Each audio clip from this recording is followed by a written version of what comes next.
Good morning student. Accounts planning के YouTube channel पर आपका स्वागत है। तो हमने एनसीईआरटी की श्रृंखला के अंदर 12th की एनसीईआरटी पढ़ रहे थे और उसके अंदर हमने एक चैप्टर चालू किया हुआ था इकोसिस्टम। और इकोसिस्टम के बारे में हमने बहुत सारी चीज़ें देखी थी। उसके फीचर्स के अंदर हम देख रहे थे फंक्शनल फीचर्स के अंदर कि उसके अंदर प्रोडक्टिविटी मिलती है। इसके अलावा उसके अंदर हम देख रहे थे कि किस तरह से एनर्जी फ्लो देखने को मिलता है और एनर्जी फ्लो यूनिडायरेक्शनल होता है, किस तरह से सिंगल डायरेक्शन में केवल सन से ही एनर्जी मिलती है और एक-एक टॉपिक लेवल पे वो आगे बढ़ते हुए जाता है। तो आज जो हम देखेंगे मेंबर्स देखेंगे, बायोटिक मेंबर्स देखेंगे किसके अंदर अकॉर्डिंग टू फूड चेन, ठीक है?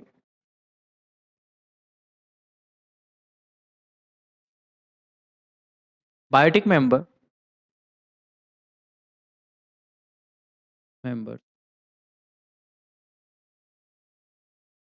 अकॉर्डिंग टू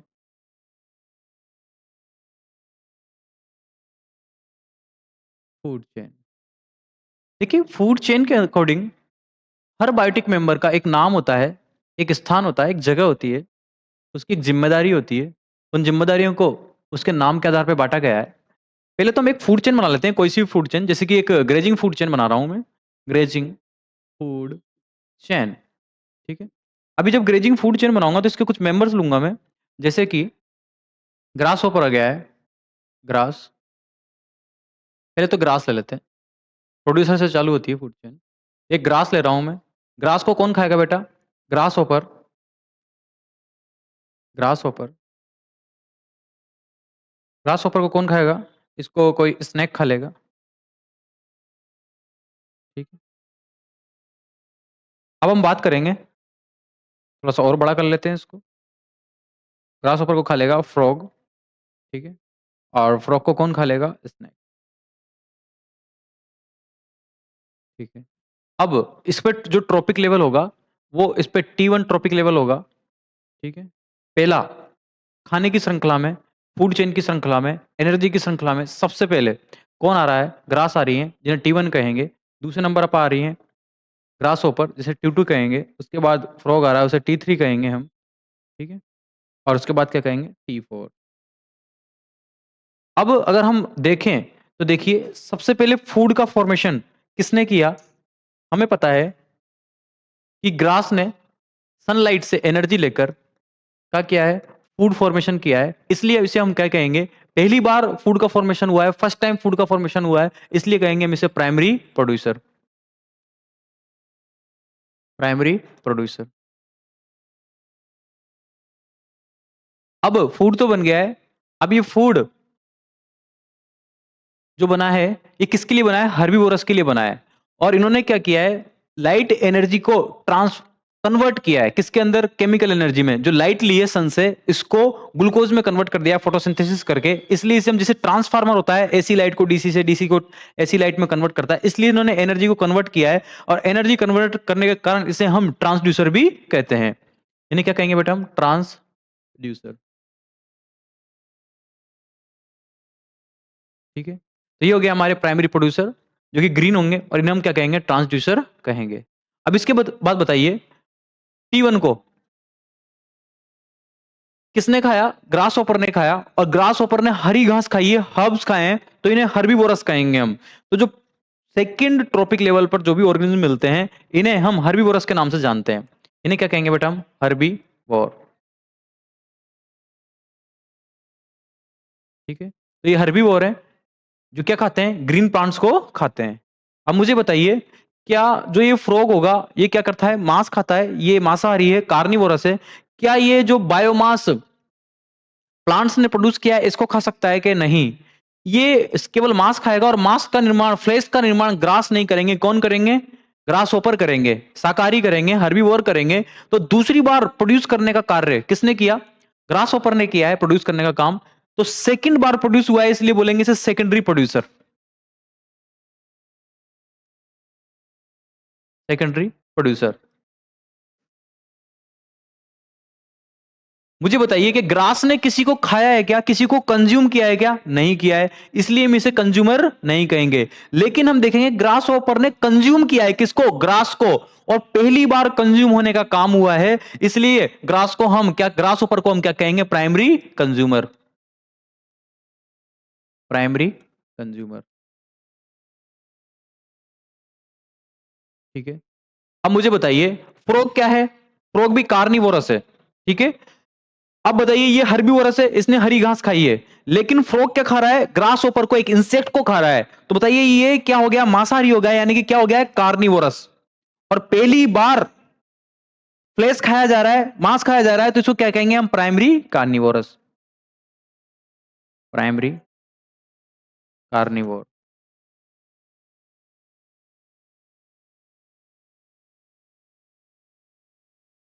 तो इन्हें क्या कहेंगे हम? Primary carnivore.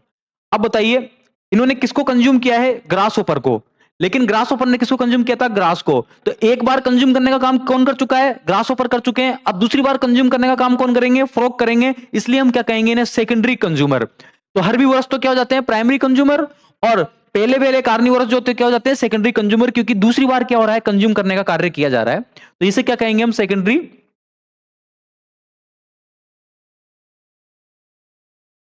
Secondary consumer. ठीक है। अब देखिए लास्ट में क्या स्नेक को कोई खा सकता है? ईगल भी खा सकती है, सब खा सकते हैं, ऐसी कोई दिक्कत नहीं है। बट हम कहेंगे कि धीरे धीरे एनर्जी कम होगी। हम आगे पढ़ेंगे कि इसमें एनर्जी फ्लो का जो रूल होता है, इसमें धीरे धीरे एनर्जी कम होती जाती है, और लास्ट वाला जो टॉप कंज्यूमर होता है उसके लिए पास बहुत ही कम एनर्जी बचती है। इसलिए हम जो खाद्य श्रृंखला होती है, हमारी फूड चेन होती है, इसको हम 4 या 5 लेवल से आगे कभी नहीं बढ़ाते, 3 या 4 तक ही रखते हैं मैक्सिमम। ठीक है, तो हम 4 तक ही बनाएंगे। अब बताइए ये कंज्यूम करने का काम कर रहा है, तो ये तो टर्शरी कंज्यूमर हो जाएगा, तीसरी बार कंज्यूम करने का काम करेगा। लेकिन फूड चेन में जो सबसे लास्ट में होता है, इसे हम टॉप कंज्यूमर कहेंगे। ठीक है ना, क्योंकि ये क्या कर रहा है? और प्राइमरी कार्निवोर दूसरी बार कौन कर रहा है? दूसरी बार फ्लेश खाने का काम कर रहा है, स्नैक कर रहा है, इसलिए क्या कहेंगे हम? Secondary carnivore. Secondary carnivore. ठीक है। और हम क्या देखेंगे कि ये कंज्यूम तो कर रहा है, लेकिन कौन से नंबर पे कंज्यूम कर रहा है? तीसरी बार कंज्यूम कर रहा है, इसलिए इसे क्या कहेंगे हम? Tertiary consumer. कंज्यूमर।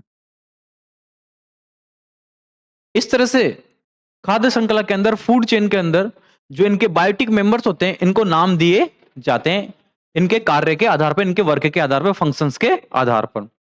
नेक्स्ट जो हम पढ़ेंगे, ये पढ़ेंगे कि ये T1 T2 ये सब क्या चीजें, इन्हें हम कहते हैं ट्रॉपिक लेवल। तो ट्रॉपिक लेवल क्या होता है, इसके बारे में हम जानने की कोशिश करेंगे। Trophic level. ठीक है, तो ट्रॉपिक लेवल क्या होता है? Trophic level.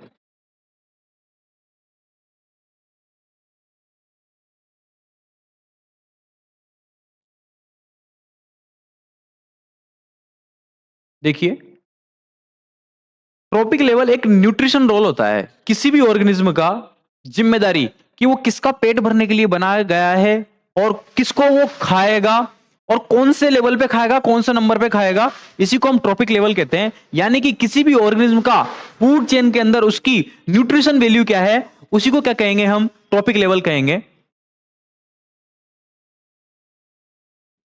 It is nutrition nutrition role of any organism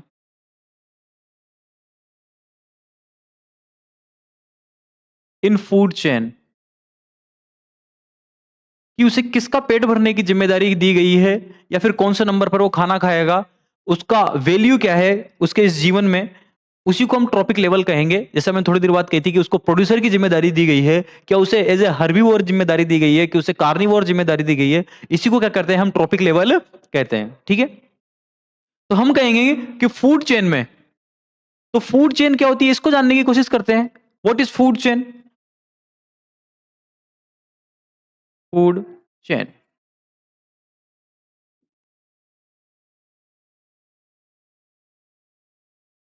देखिए जब एक से अधिक ट्रॉपिक लेवल न्यूट्रिशन जरूरतों को पूरे करने के लिए, अपनी न्यूट्रिशन नीड को पूरा करने के लिए एक दूसरे से क्या होंगे? लीनियर लाइन में इंटरलिंक्ड हो जाएंगे, उसी क्या कहेंगे हम? फूड चेन कहेंगे।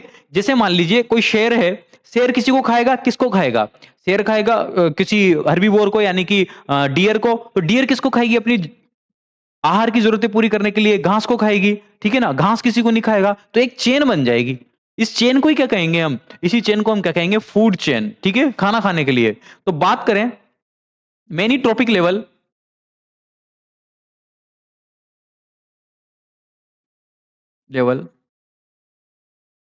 इंटरलिंक्ड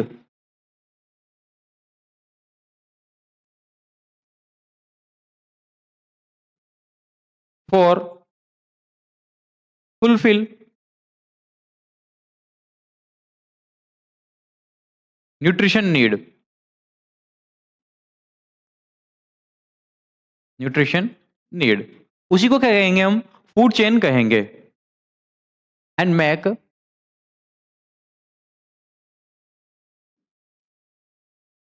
ए फूड चेन, क्या बन जाएगी बेटा? फूड चेन बन जाएगी, ठीक है? अब हम कहेंगे फूड चेन बना के देख लेते हैं हम। जैसे कि मान लीजिए ये ग्रास है, सीड मान लेते हैं,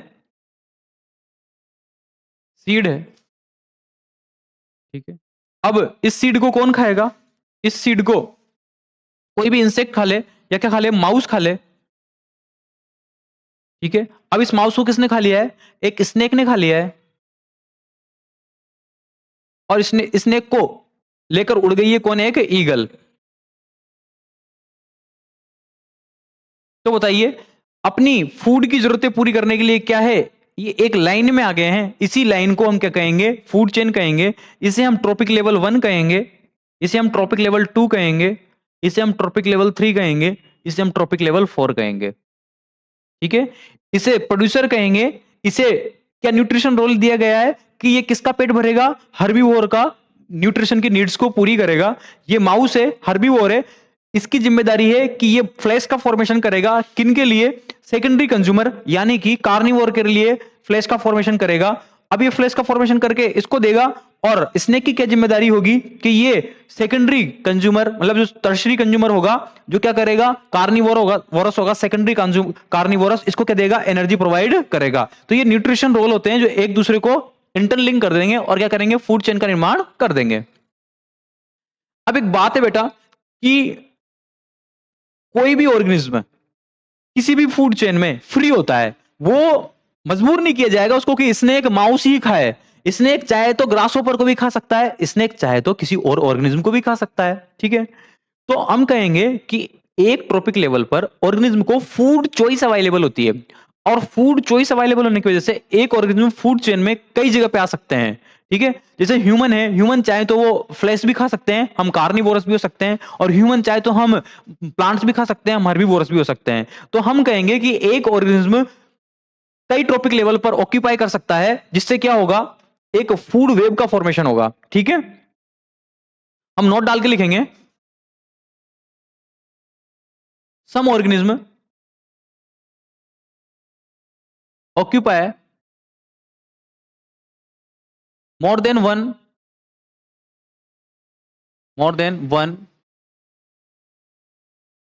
ट्रॉपिक लेवल, ट्रॉपिक लेवल। क्यों बेटा? क्योंकि नेचर क्या देती है हमें? फूड चॉइस प्रोवाइड कराती है, बिकॉज नेचर प्रोवाइड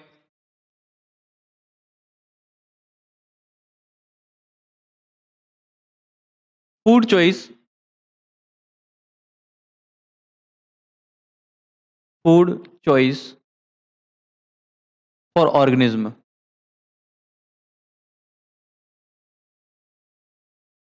ठीक है? जब ऐसा होगा तो एक जाल वेब का फॉर्मेशन हो जाएगा, जिसे हम क्या कहेंगे? फूड वेव कहेंगे। तो फूड वेव क्या होती है? Food web.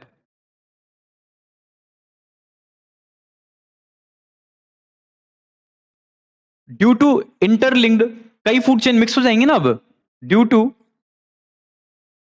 Interlinked many food chains, many food chain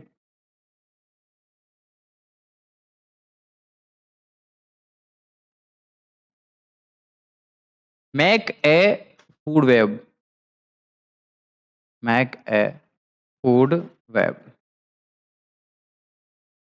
देखिए एग्जाम्पल अगर हम इसका देखें,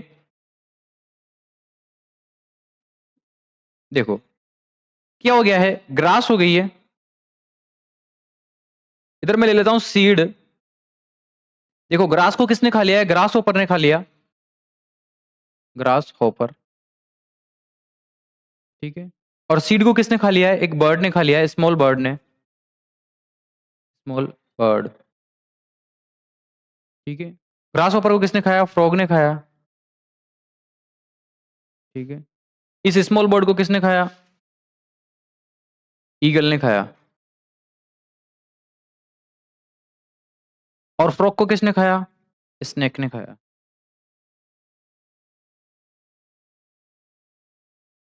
देखिए क्या ये फूड चेन इस तरह से चलेगी क्या, नहीं, ये एक दूसरे के लिए फ्री है खाना खाने के लिए। स्मॉल बर्ड चाहे तो डायरेक्ट घास भी खा सकती है, ठीक है। ग्रास होपर चाहे तो सीड भी खा सकता है।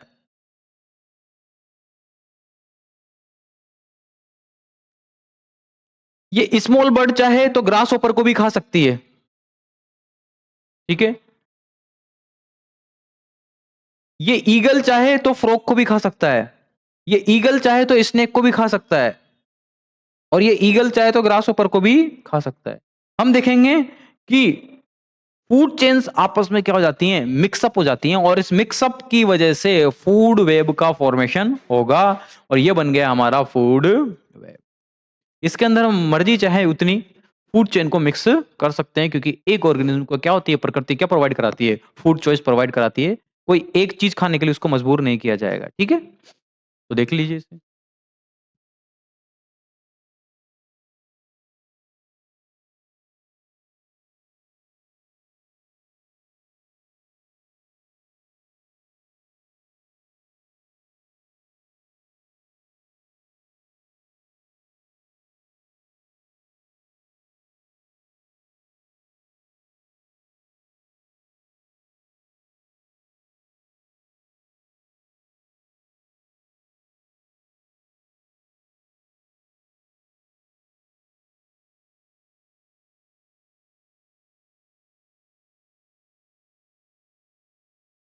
ठीक है, अब हम क्या देखते हैं, फीचर्स ऑफ फूड चेन देखते हैं बेटा, कि फूड चेन के फीचर्स क्या हैं।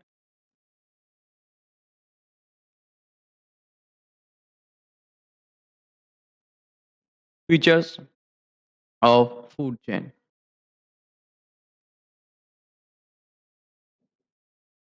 देखिए फूड चेन के फीचर क्या है। हम जानते हैं कभी भी ऐसा नहीं होगा कि घास वापस ग्रास ऊपर को खा ले, ऐसा हो सकता है कि नहीं हो सकता। कभी ऐसा नहीं होगा कि सीड वापस इस बर्ड को खा जाए, ऐसा भी नहीं होगा।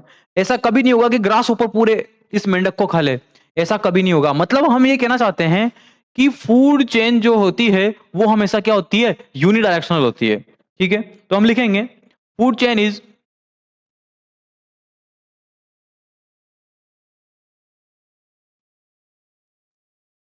Food chain is, food chain always, always unidirectional,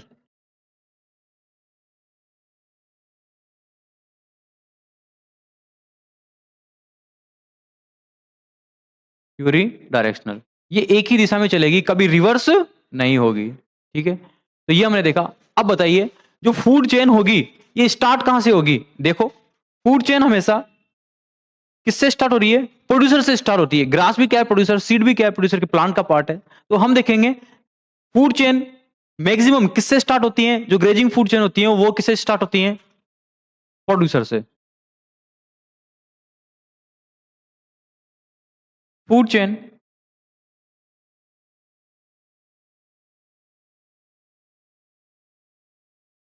food chain start from,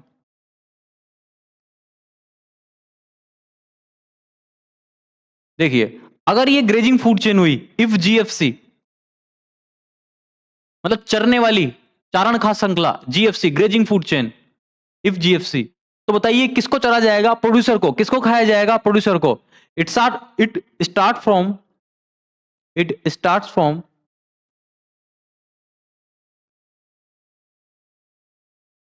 producer, ठीक है, ग्रीन प्लांट से। लेकिन हम देखेंगे प्रकृति में जब प्रोड्यूसर मर जाएँगे, कार्निवोर मर जाएँगे, हर्बीवोर मर जाएँगे, तो मरने के बाद ये कहाँ? मिट्टी में। मिट्टी में उसके बाद इनकी बॉडी को डिकम्पोज़ किया जाएगा। किनके द्वारा? कुछ फंगस के द्वारा, कुछ बैक्टीरिया के द्वारा।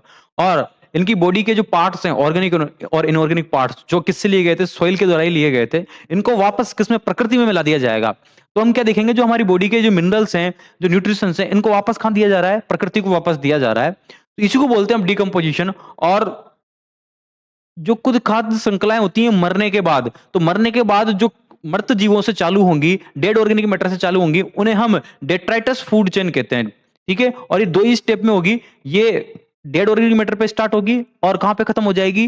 बैक्टीरिया पे खत्म हो जाएगी, यानी कि माइक्रोब्स पे खत्म हो जाएगी। तो हम बात करेंगे इफ डीएफसी, इफ डीएफसी, तो प्लांट मर जाएगा, उसके बाद डीएफसी चालू होगी ना?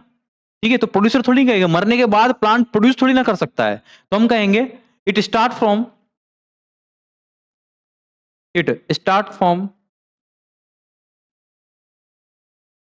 DOM, DOM. डॉम का क्या मतलब होता है? डेड ऑर्गेनिक मैटर या dead bodies matter, dead organic matter. देखिए कैसे बनेगी खाद्य श्रृंखला। देखिए ये चालू होगा, जैसे डेड बॉडी है, कोई भी plant dead body, plant dead body, तो इसे प्रोड्यूसर नहीं कहेंगे, हम डॉम कहेंगे। इसे क्या बोल देंगे हम? T1, ठीक है। और इसको कौन खा लेगा बेटा? इसको डिकम्पोज कर दिया जाएगा, किसके द्वारा? डिकम्पोजर के द्वारा, डिकम्पोजर, जिसमें बैक्टीरिया आ जाते हैं, फंगस आ जाती हैं। तो ये T1 पे चालू होगी और T2 पे खत्म हो जाएगी। केवल 2 ही मेंबर इसके पार्ट होते हैं। तो मैं कह रहा हूं कि फूड चेन हमेशा प्रोड्यूसर से स्टार्ट नहीं होगी। एक फूड चेन होती है जिसे बोलते हैं हम डेट्रासिस फूड चेन, जो कहां से भी स्टार्ट हो सकती है? डेड ऑर्गेनिक मैटर से स्टार्ट हो सकती है, ठीक है।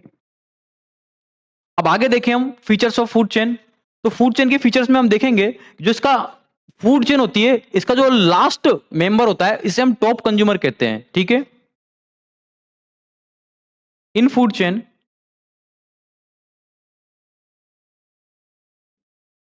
लास्ट कंज्यूमर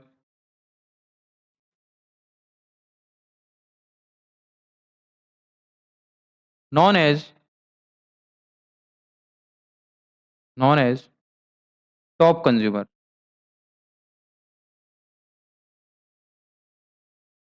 ठीक है।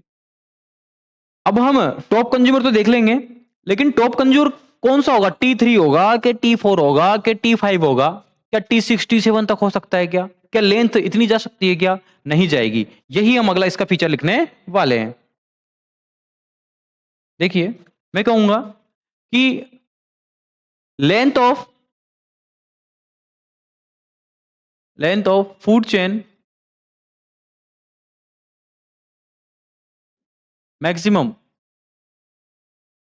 लिमिटेड टू T4 या फिर T3 भी हो सकती है। इतना ही क्यों? क्योंकि हम देखेंगे कि जो फूड चेन होती है, ये 10%, लिंडमान का एक रूल है, 10% रूल, उसको फॉलो करती है। बिकॉज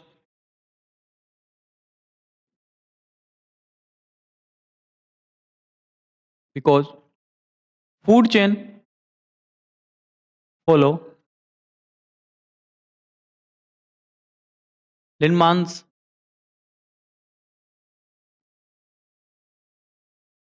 10% रूल, ठीक है। क्या होता है लिंडमान का 10% रूल? इसको हम देखेंगे। देखिए हम कोई भी फूड चेन बनाते हैं, जैसे कि ग्रास,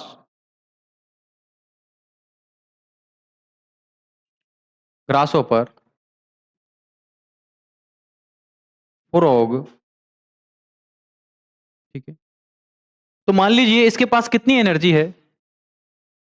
10,000 जूल एनर्जी इसके अगर पास है, तो इसके पास जब एनर्जी जाएगी तो 90% एनवायरनमेंट में रिलीज कर दी जाएगी और केवल 10% ही ट्रांसफर होगी। 10% ही किसको अवेलेबल होगी? ग्रास ऊपर को अवेलेबल होगी। तो ग्रास हॉपर के पास जो एनर्जी का लेवल होगा बेटा, वो क्या होगा? इसके पास केवल 10% पहुंचेगा, तो 1000 जूल ही इसके पास एनर्जी रह जाएगी। क्योंकि जो बाकी एनर्जी है ये एंट्रोपी वेस्ट हो जाएगी बेटा, वेस्ट किसमें हो जाएगी? एक तो एंट्रोपी में, एनवायरमेंट में जाने वाली हीट को क्या बोलते हैं? एंट्रोपी। और रेस्पिरेशन में, सेल्फ रेस्पिरेशन में, खुद ने जो यूज कर लेगा खाना, उसको क्या कहेंगे हम? रेस्पिरेशन।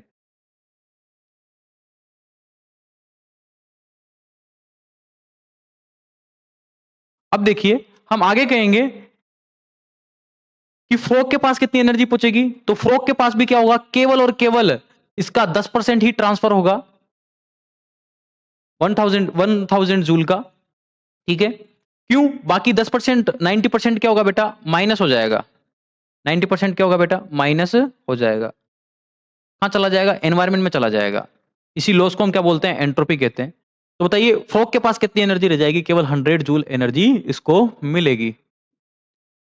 तो हम क्या देखेंगे कि दो, इसको अगर हम डिवाइड करें तो हो जाएगा T1, फिर क्या हो रहा है? T2 हो रहा है, और फिर क्या हो रहा है? T3। और T3 को मैंने क्या बोल दिया है? टॉप कंज्यूमर बोल दिया है, टॉप कंज्यूमर, टॉप कंज्यूमर। और T1 को मैंने क्या बोल दिया है? प्रोड्यूसर बोल दिया है। ठीक है, तो हम क्या देखेंगे? प्रोड्यूसर और टॉप कंज्यूमर। तो टॉप कंज्यूमर के पास तो क्या होगी? बहुत ही कम एनर्जी होगी, क्योंकि धीरे धीरे माइनस होती जा रही है, वेरी लेस एनर्जी। क्योंकि धीरे धीरे एनर्जी कम होती जा रही है। और प्रोड्यूसर के पास मैक्सिमम एनर्जी होगी, क्योंकि इसने तो खाना बनाया है, अभी लेस थोड़ी ना हुआ है, केवल खुद खाएगा और 10% तो इसको दे देगा। इसके पास क्या होगी? मैक्सिमम एनर्जी होगी। ठीक है, तो ये है। तो हमने क्या पढ़े? फूड चेन के फीचर देखे, इनको देख लीजिए आप।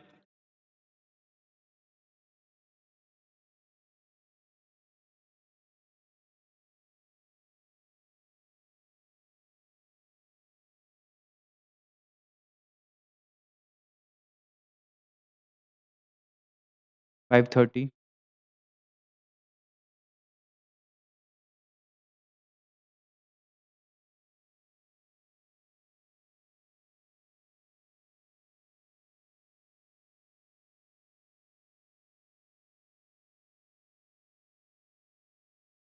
ठीक है बेटा, अब हम क्या देखते हैं? फूड चेन देखते हैं। फूड चेन के टाइप्स देखते हैं, टाइप्स ऑफ फूड चेन।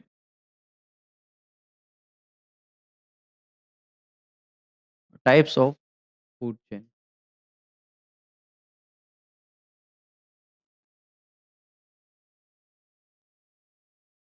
देखिए टाइप्स ऑफ फूड चेन में अगर हम बात करें, तो देखिए हमारे पास दो तरह की फूड चेन है। एक मैंने कहा था grazing food chain, grazing food chain, इसे हम शॉर्ट में जीएफसी कहते हैं। और एक होती है detritus food chain.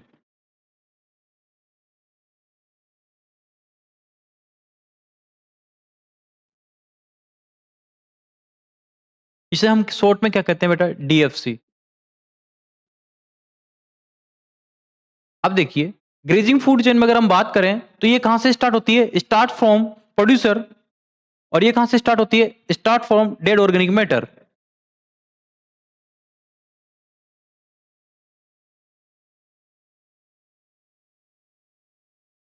Start from producer. ठीक है, और ये कहां से? ये जब मर जाएंगे, प्रोड्यूसर मर जाएंगे, और इसके इस चेन के पूरे जो भी कार्निवोरस हार्बिवोरस जो भी मरेगा, उसके बाद सब किस में जाएगा? हर लेवल पर स्टार्ट हो सकती है कौन? डेट्राइटस। बताओ प्रोड्यूसर है, प्रोड्यूसर मरा, क्या चालू होगी नीचे? डेट्राइटस। उसे कार हार्बिवोरस मरा, उसके मरते ही नीचे क्या चालू होगी? डेट्रीवोरस। ठीक है, तो ये चेन मिक्स होती है वैसे तो देखे जाए तो डेट्राइटस फूड चेन ये कहां से स्टार्ट होगी? स्टार्ट फ्रॉम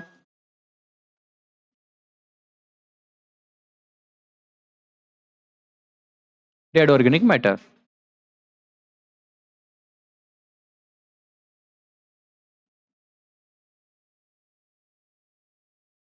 ठीक है, अब देखो डिकम्पोजर और प्रोड्यूसर। प्रोड्यूसर दो तरह की इकोसिस्टम है, हमने देखा एक्वेटिक है और एक टेरेस्ट्रियल है। तो बताइए प्रोड्यूसर टेरेस्ट्रियल में होंगे कि एक्वेटिक इकोसिस्टम में होंगे? हम कहेंगे दोनों इकोसिस्टम में होंगे। अगर दोनों इकोसिस्टम में होंगे तो ग्रेजिंग फूड चेन दोनों इकोसिस्टम में चलेगी। अब बताइए जो प्लांट्स हैं और जो मछली वगैरह है ये मरेगी, मरेगी तो क्या वो हमेशा पानी में पड़ी रहेगी? नहीं, उसको भी डिकम्पोज किया जाएगा। तो मैं बात कर रहा हूं कि detritus food chain aquatic ecosystem में मिलेगी और टेरेस्ट्रियल इकोसिस्टम में मिलेगी। ठीक है, और हमारी जो ग्रेजिंग फूड चेन है ये दोनों इकोसिस्टम में मिलेगी। ठीक है ना, तो बात करें इसमें अपन,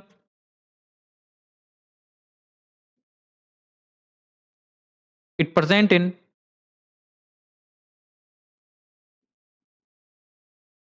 aquatic and terrestrial terrestrial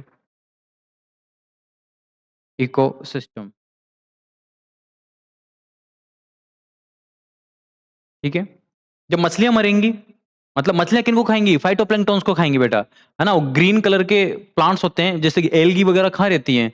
समुद्र में ही रहती हैं। तो पानी के अंदर भी क्या चल रहा है? और हमने आइकोर्निया, सिंघाड़ा, ऐसे कई प्लांट देखे होंगे जो किस में रहते हैं? पानी के अंदर रहते हैं। तो प्रोड्यूसर्स कहाँ भी हैं? पानी के अंदर भी हैं। तो वो भी मरेंगे, ठीक है ना, उनको भी खाया जाएगा। तो ग्रेजिंग फूड चेन, तो ग्रीन प्लांट्स को जब खाया जाता है तो उसे कहते हैं ग्रेजिंग फूड चेन कहते हैं। और ग्रेजिंग फूड चेन जमीन पर भी है और कहां पर भी है? पानी के अंदर भी है। अब ये सब मरेंगे, प्लांट जमीन में भी मरेंगे और पानी में भी मरेंगे। तो मरने के बाद इनको कौन खाएगा? डिकम्पोजर खाएगा। तो डीएफसी कहां भी है? दोनों जगह है। It's also present on, it's also present both ecosystem. अब नेक्स्ट जो कॉन्सेप्ट बेटा ये है कि इनमें से ज्यादा कौन चल रही है?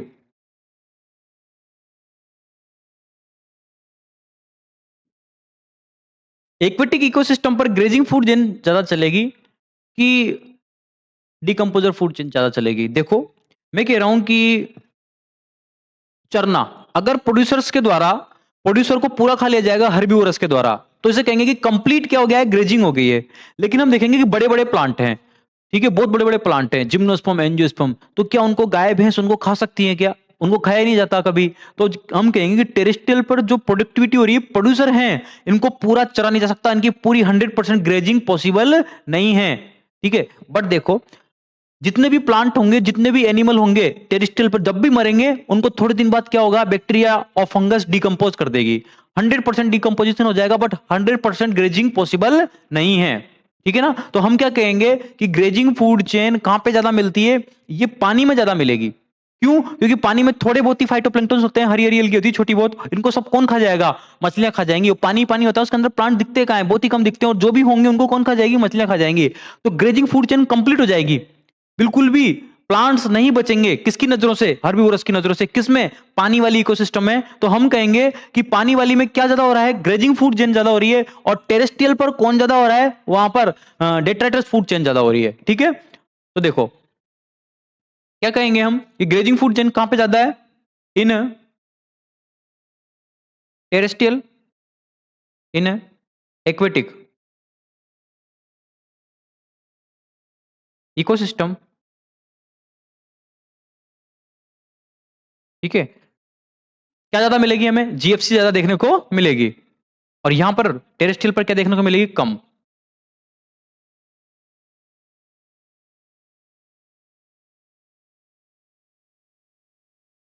ठीक है, और यहां पे क्या कहेंगे हम कि डेट्राइटस फूड चेन कहां पे ज्यादा देखने को मिलेगी? टेरेस्ट्रियल इकोसिस्टम पर।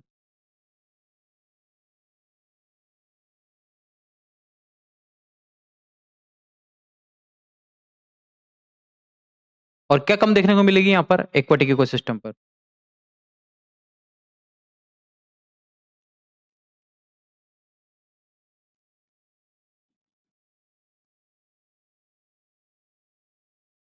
क्या कारण देंगे हम इसका? हम ये बात कहेंगे कि टेरेस्ट्रियल इकोसिस्टम पर जो हर्बीवोरस होते हैं वो पूरे के पूरे प्रोड्यूसर को खाने में कैपेबल नहीं होते हैं। ठीक है, तो इसका ये रीजन बन जाता है। नेक्स्ट पेज पर लिख देंगे हम, in terrestrial ecosystem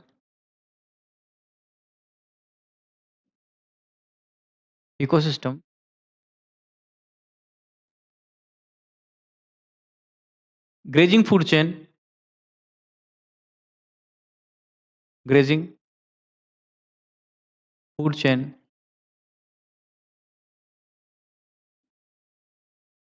not complete completed by herbivore। इसलिए क्या ज्यादा हो जाएगा बेटा, वहां पर डेटाटस फूड चेन ज्यादा हो जाएगी। ठीक है, तो इसको देख लीजिए आप, दो टाइप की फूड चेन हो गई है। ठीक है,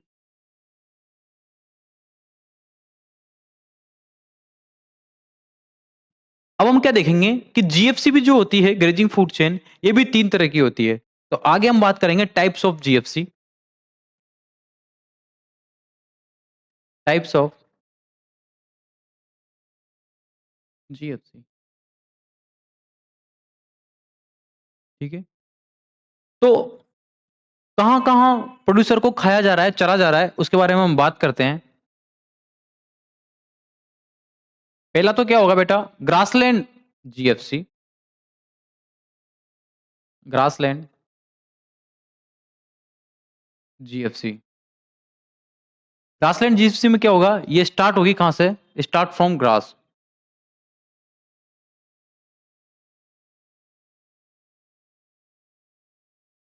ठीक है, जैसे देख लो ग्रास हुई, फिर ग्रास को किसने खाया, ग्रास ऊपर ने खाया,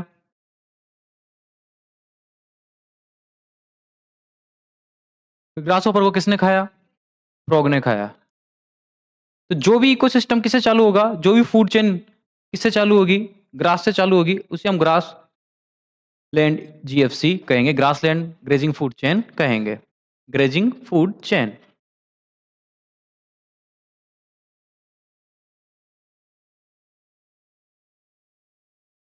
ठीक है, दूसरी क्या देखेंगे हम,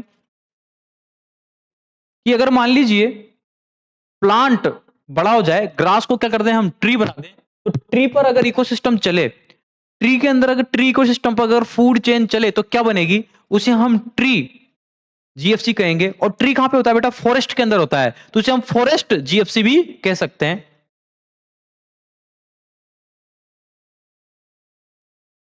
सेकंड है, फर्स्ट ये देख लिया हमने, forest GFC, forest GFC. Forest GFC को हम और क्या कह सकते हैं, जिसे हम ट्री जीएफसी भी बोल सकते हैं। और बताइए, इसे हम एक ट्री से चालू करेंगे, क्यों, क्योंकि एक ट्री उसके ऊपर रहने वाले सभी ऑर्गेनिज्म का पेट भरने के लिए क्या होता है, कैपेबल होता है। तो इसको क्या कहेंगे हम, वन ट्री, वन ट्री। अब वन ट्री पे कौन रहता है बेटा, बर्ड रहता है, स्मॉल बर्ड, स्मॉल बर्ड। और स्मॉल बर्ड के ऊपर कौन, स्मॉल बर्ड को कौन खाएगा, लार्ज बर्ड, जैसे गिद्ध वगैरह, ईगल वगैरह, बाज, लार्ज बर्ड। ठीक है, तो ये T1, ये T2 और ये T3। तो इस तरह की तीन फूड चेन हो गई है बेटा, किसके अंदर,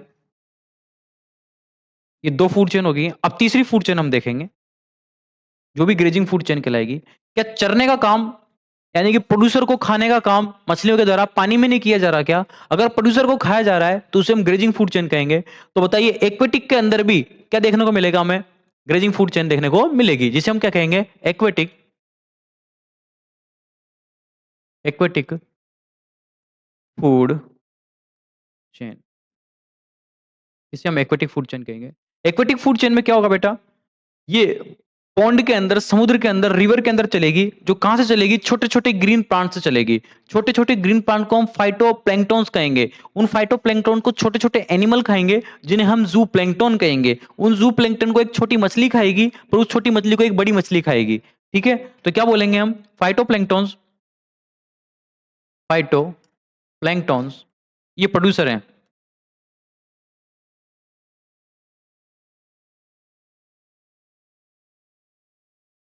ठीक है, फाइटोप्लैंक्टन। उसके बाद फाइटोप्लैंक्टन को किसने खाया? जू प्लैंक्टन ने।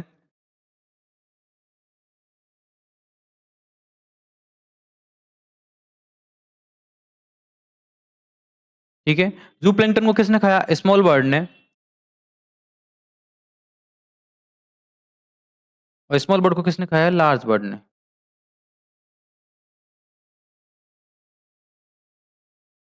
तो ये जो फूड चेन बन गई है, ये क्या बन गई बेटा? एक्वेटिक फूड चेन बन गई है, जो कि एक्वेटिक फूड चेन या एक्वेटिक जीएफसी कहलाएगी।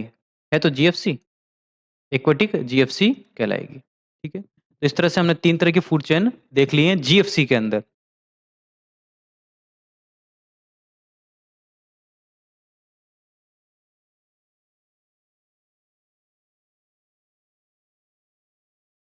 इसको देख लीजिए। इसके बाद हम पिरामिड पढ़ने वाले हैं बेटा।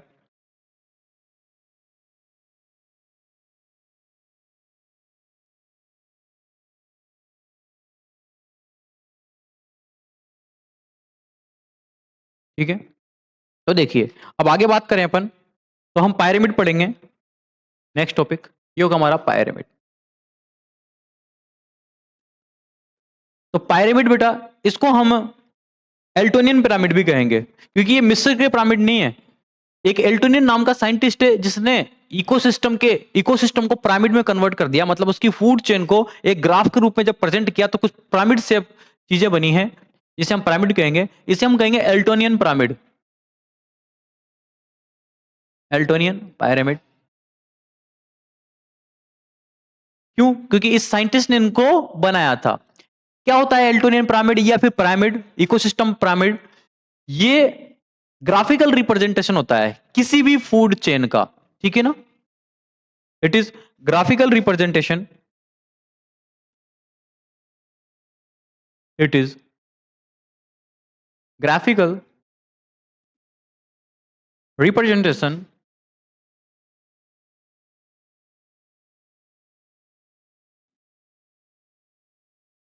of any food chain।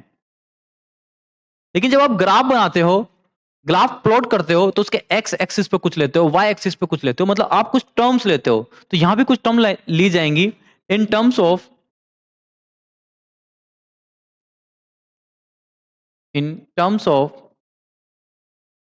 या तो आप क्या ले लो कि फूड चेन के अंदर जो ट्रॉपिक लेवल है, उनमें ट्रॉपिक लेवल पर कितने ऑर्गेनिज्म हैं, तो उन्हें कहेंगे हम नंबर ऑफ ट्रॉपिक लेवल। तो हम कहेंगे number pyramid in term of number. आप नंबर ले सकते हो, या फिर उस ट्रॉपिक लेवल का जो मास है वो कितना है, तो बायोमास लेवल ले सकते हो आप, बायोमास। ठीक है, और क्या देख सकते हो? जो एनर्जी ट्रांसफर हो रही है फूड चेन के अंदर, वो किस तरह से हो रही है, क्या बढ़ रही है, क्या कम हो रही है, कम हो रही है तो कितनी कम हो रही है। इसी को हम ग्राफिकल रिप्रेजेंटेशन कर सकते हैं उसका हम। तो क्या कहेंगे हम इसमें? In terms of energy flow.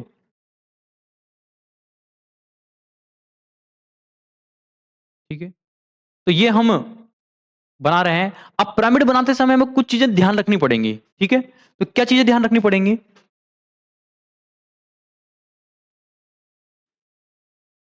कि pyramid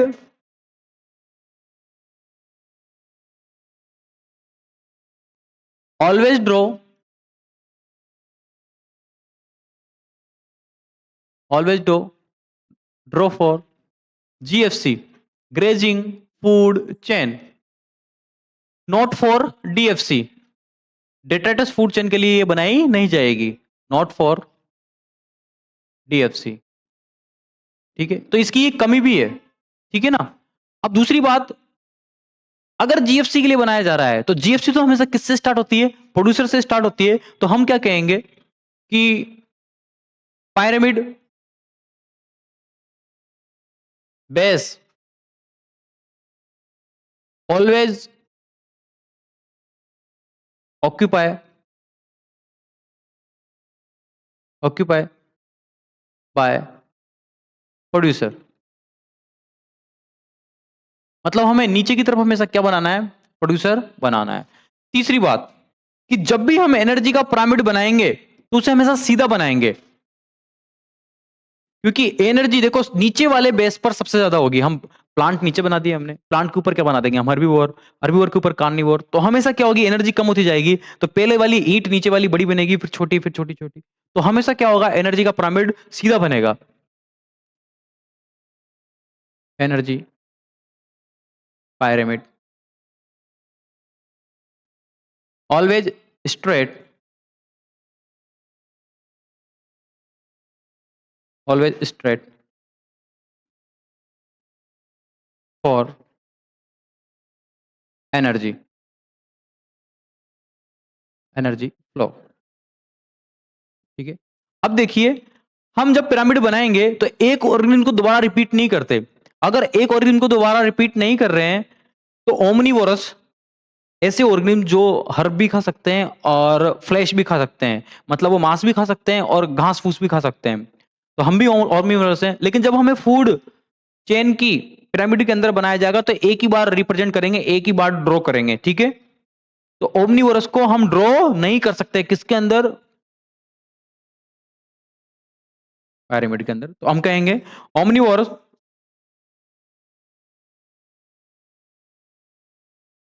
can't draw in two trophic level in pyramid। ठीक है, तीसरी बात, जब भी हम पिरामिड बनाएंगे बेटा, तो पिरामिड बनाते समय हमेशा फूड चेन का पिरामिड बनाया जाएगा। जबकि प्रकृति में हम देखेंगे कि फूड चेन तो होती ही नहीं है, किसी ऑर्गेनिज्म को केवल एक ही चीज खाने के लिए मजबूर नहीं किया जाएगा। एक ऑर्गेनिज्म जब कई चीजें खाएगा तो फूड चेन क्या हो जाएंगी, इंटरलिंक्ड हो जाएंगी। और प्रकृति में फूड चेन की जगह पर क्या मिलता है, फूड वेव मिलता है। और जबकि ये पिरामिड किसके लिए बनाए जा रहे हैं, फूड चेन के लिए बनाए जा रहे हैं। ठीक है ना, तो हम क्या कहेंगे कि pyramid always draw for, always draw for food chain, not for food web. ठीक है, तो इस तरह से कहेंगे हम कि फूड, ये पिरामिड बनाए जाते हैं जिनका हमें ध्यान रखना है।